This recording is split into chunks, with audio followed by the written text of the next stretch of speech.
Let's try the same thing down here. We're going to find the the schedule variance, the cost variance, and the cost performance index. So we'll pick our numbers, and this time let's pick 600 for the earned value and 650 for the actual cost, and we'd planned to spend about 560 by this stage. So we'll come down here and we'll complete the sales variance. I'll give you a hint. Here's the formula that we're going to follow. The sales variance is equal to the earned value minus the planned value. And that's going to be, let's see, the earned value is 600. And then we're going to subtract the planned value. So planned value is 650? No, the actual cost is 650. Here we go. Planned cost or planned value is 560.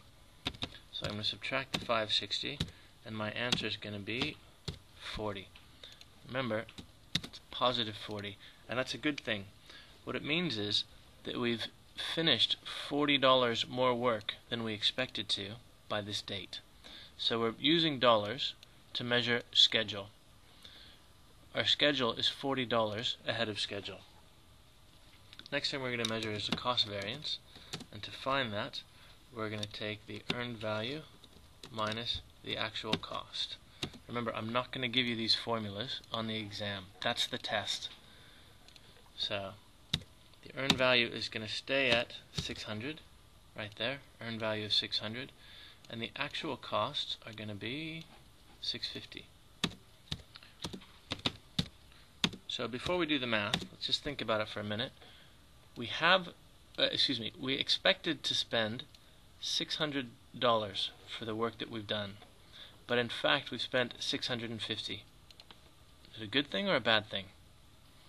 We thought we'd spend $600. We did spend $650. It's a bad thing. So it's negative. And it's negative $50.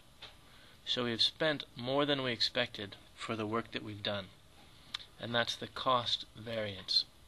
Now we're going to see how important that loss is, and that's what we're going to use the cost performance index. We'll use the same variables. We'll use the estimated value, and we'll divide it by the actual cost.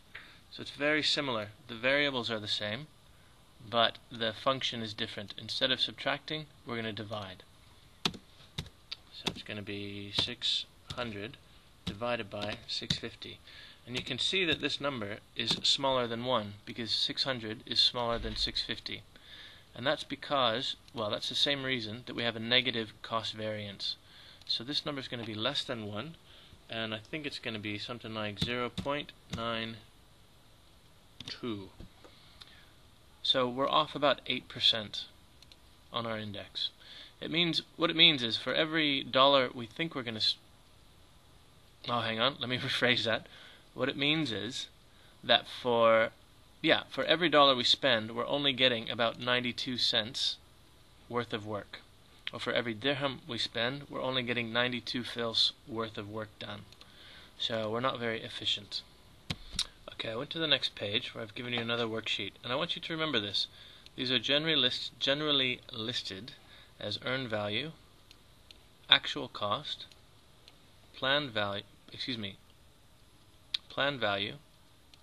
cost variance, and schedule variance. Earned value, actual cost, planned value, cost variance, and schedule variance. And what I've asked you on this question is to tell me what's this number and what's this number for period 4 and period 8. So this is just additional practice on what we did a minute ago. So I'm going to go through them. The cost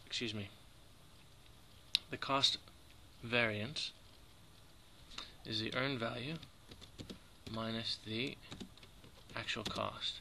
And when I look, the earned value is, in period 4, 2100, and the actual cost is 1800. So that's going to equal a $300 positive cost variance.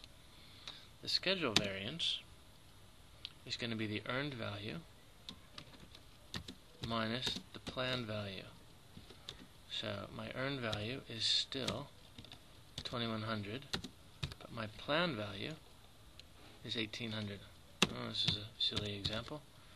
So that's going to equal plus 300. So both of these are 300. And the CPI is going to be equal to the earned value divided by the planned value? No. The actual cost. And that's going to be equal to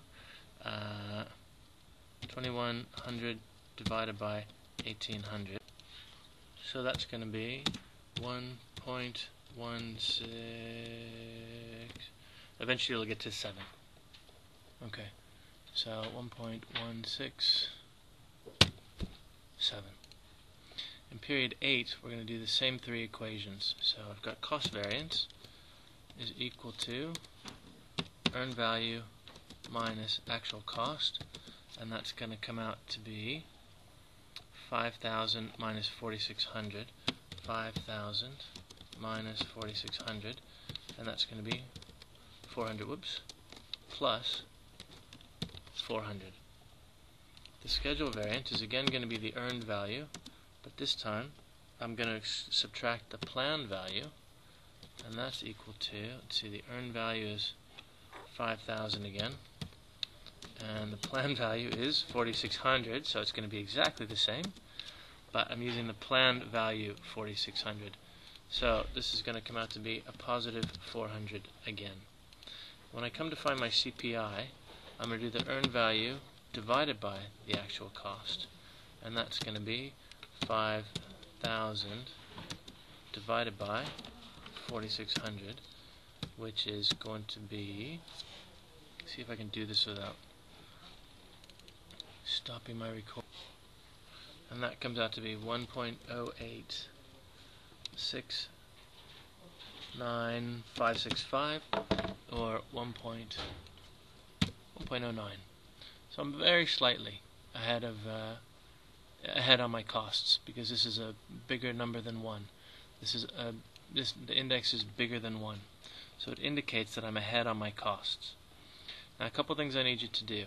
I need you to be able to solve for the cost variance, the schedule variance, and the CPI. And also, I need you to remember how they're listed on this table, so that you can identify them if I don't have these headings here. Excuse me.